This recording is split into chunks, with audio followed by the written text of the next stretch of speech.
I'm Paul Rushworth Brown, host of Down Under Interviews, History Bards, and Meet the Author in the US. And we're here with a very interesting author, Dr. Gary Kidney. He has written an amazing book called The Eagle Scout Picture. Gary, espionage, World War II, an undercover thriller, a moral and psychological wartime drama.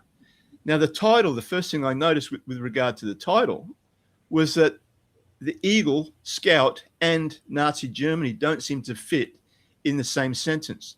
Do you want to explain a little bit about that? Sure. It's an interesting observation, really, is the key point here. So both countries had wonderful youth organizations, the Boy Scouts here and the Hitler Youth there. And so our boy was recruited at 17 to go into about 6 months of training before he turned 18 and would arrive in Nazi Germany at 18. The goal was so that he could fit in the Hitler Youth exactly in the same way as he did in the Boy Scouts. And you mentioned kind of the psychological consequences of that. I chose that juxtaposition for that purpose. I wanted to explore what it was like to be a spy, trying to pretend to be someone that you're not.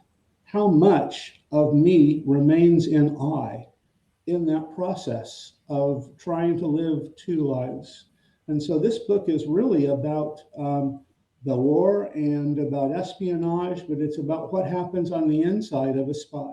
I was taught to be prepared, to be loyal, to do what was right even when it was hard. In 1940, that belief carried me into enemy territory. I became someone else. I wore their uniform, learned their customs, spoke their words. Every day I worked to survive, and every night I wondered what that survival was costing me. Orders were simple: fit in or die.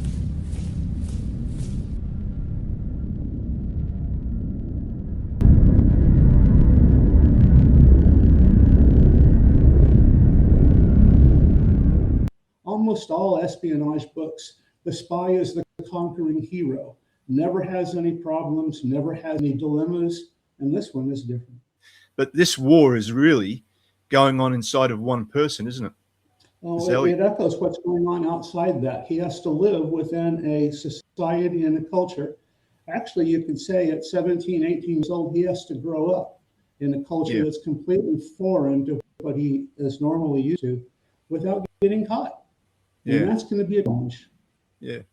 How did you get inside this? I mean, this Zelly is 17 years old. How did you get inside his mind?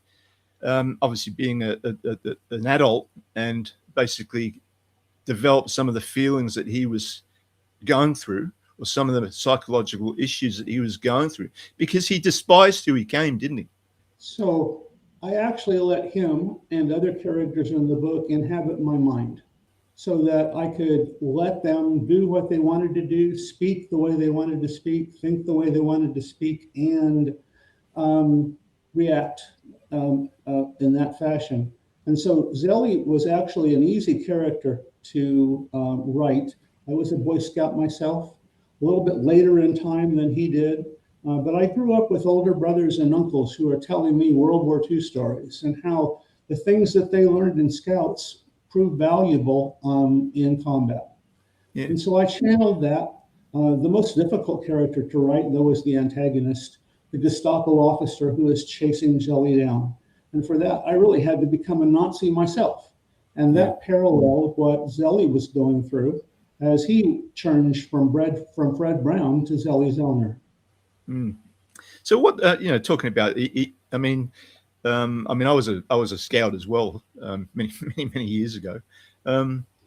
Originally, the scouting movement was set up to develop young boys for wartime, weren't they? Mm-hmm. It was, so was the Hitler Youth. Yeah, true. It had parallel functions. So if you go back to Baden-Powell in World War I, he really wanted to develop Rangers, and that was where Scouts came from. Yeah. What sort of similarities or differences did you find between, say, the Scout movement and the Hitler movement? So one of the things that the book does is it points out a lot of similarities. So the Cub Scout symbol is exactly the same symbol as the Schwarhand, which is what the Nazis used when they took their oath of allegiance to Hitler. The signs Wow. are the same.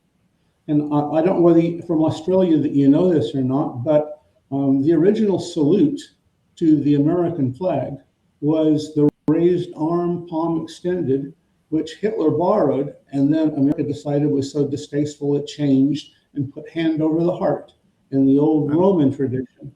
So there's lots of parallels between those things, and I chose to use them to try to illustrate how one society is not so different from the other, but they reach completely different conclusions, and they chose to do completely different things on the side of morality.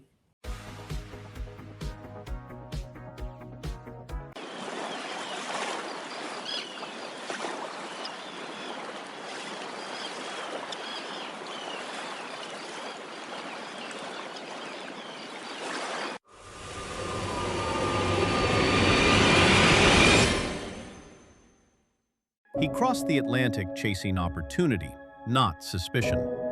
In the wilds of colonial America, a young Scot joins a surveying expedition to draw a line that will shape history.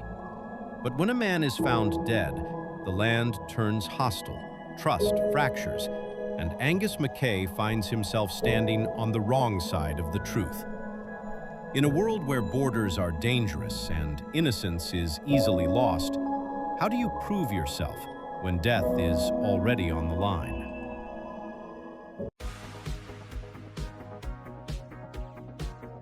That whole idea of him passing himself off as a Nazi, that sort of deception over a period of time would have been really, really, I suppose, exhausting. Was that deliberate? Yes, it was.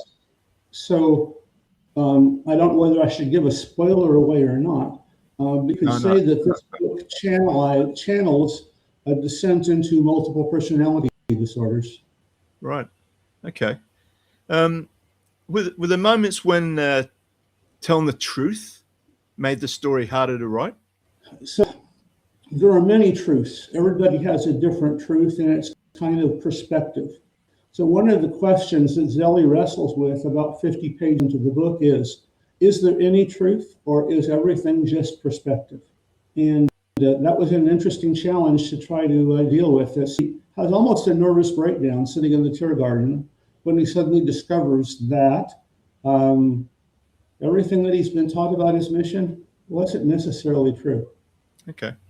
Fascinating. So there's an early decision that Zelly has to make without giving too much away. Why? Why the psychological shadow across the novel? So I wanted that to be one of the, I guess, hidden themes within the novel, and to try to draw that out, because that's something that I have never seen in any other espionage book. I wanted that to be an element of distinction within this book. And I would think that every spy, in some fashion or another, has to go through that, in the same way that every prisoner of war has to go through that. It's just that it's not talked about. We kind of sweep those mental issues of what you do in your life under the rug and ignore them. I mean, Zelly actually becomes a young man who is confused, isn't he? And he despises himself with some of the things that he has to do. There is an element of self-loathing, and there's also an element of redemption in the fact that sometimes he's ordered to do something that he may choose morally not to do, and to bear the consequences of that. Yeah. So some readers have found the novel a little bit uncomfortable. Yes, I think that's true. I've been told by numerous people that reading this novel makes you feel like you were actually in Nazi Germany during that horrible period in history. And I think if that's the case, I've accomplished a big challenge to get you to identify with the circumstances in the situation and the dilemmas that the boy has to face. This isn't a book that you can read without spending some time thinking about it when you're done and asking yourself some questions. One of those is, what would I have done if I were? There's a sense in the novel that God is silent. Did you wrestle with that personally So, when you wrote it? So I actually did some research before writing it in the Shoah archives of the Jews who endured the persecution and survived. Many of them concentration camp survivors, others of them maybe have got out earlier, and others of them stayed hidden like Anne Frank and managed to survive war by, like Zelly, pretending to be someone that they were not. And so I channeled that because if you actually spend some time in the Shoah, you see the Jews kind of in a collective, beginning to wonder, why is God silent? Why isn't he doing something? Why hasn't he sent the Messiah at this time to save us? And so God's silence is an important element of the book that I intended to be there. I don't address that directly, but there are some tangential touches to religion within the book. Do you think that Zelly is heroic or just resilient? I think he's a quiet hero. I think resilient more than anything else. I think he has a tremendous survival instinct, which may have come out of times in Scouts where you have to work through your frustration and not being able to light the campfire with a single match, and then finally you can do it. And so learning those skills, I think, was important for him in Scouts and beyond Scouts. But I think more than anything else, he just wanted to survive and decided that he could find a way of moving through anything. And that's resilience in a nutshell. Two women shaped his life, a mother who refused to break, and a wife who met every storm with courage. Their stories lived in the shadows until he finally stepped forward to tell them. A Letter Unwritten is the journey of a son looking back at sacrifice, at survival, at the quiet heroism of women the world rarely notices, that families never forget. From the trauma that marked his childhood to the fear of becoming the man he swore he'd never be, this is a story of confronting the past and finding the strength to choose a different path. Through his mother Jo's resilience and Bonnie's enduring love, Randy discovers that even the hardest stories can lead to healing, if someone is brave enough to speak them. A Letter Unwritten, the memoir that honours two extraordinary women and the son changed forever by their courage. Okay, so hypothetically, 1941, just before the Second World War, let's take a 17-year-old Zelly out of there, and then let's put a young man from today's era in the same position. How do you think what would the differences be? How do you think things would change? So I think it would be harder for a person from this era to do it. I'm going to assume if we take somebody from this era that they go in not knowing all of the history that we're taught in schools and that we've heard from our elders.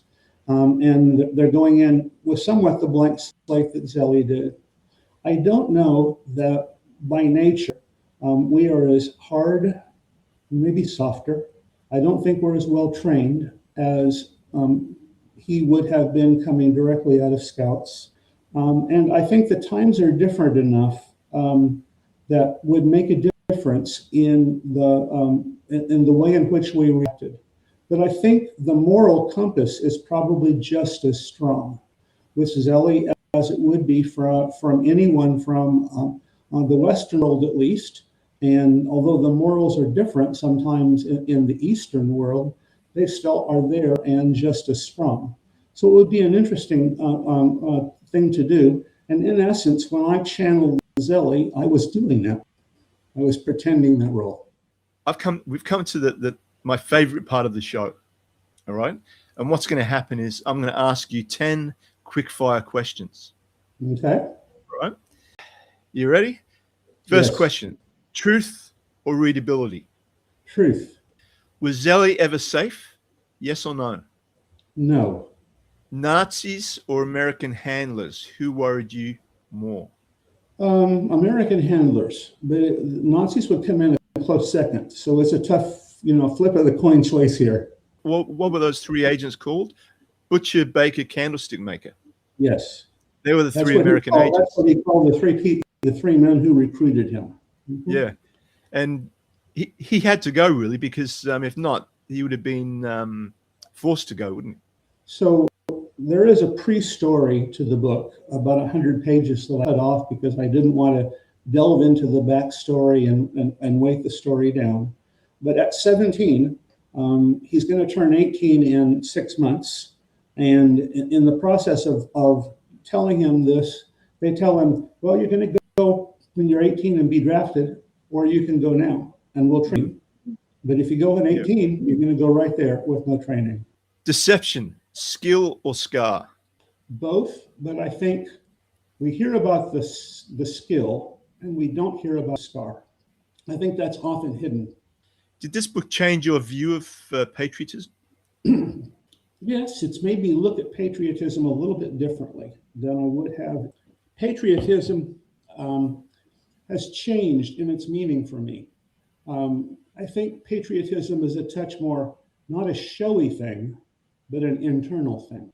And I think helping to write Zelly has made me realize that wearing an American flag on your collar doesn't make you a good American.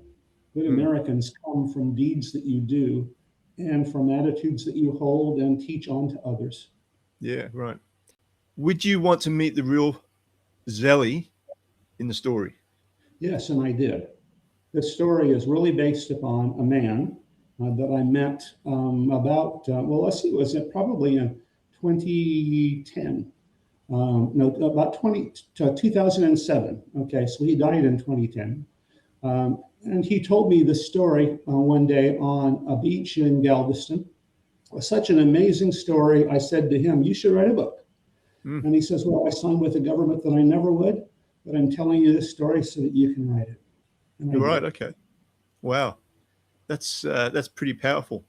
A scene that you still find hard to talk about? So to me, the hardest scene in this book to write involves Zelly having a girlfriend in Germany, and that girlfriend is seduced by the Gestapo officer who is trying to get him arrested for treason.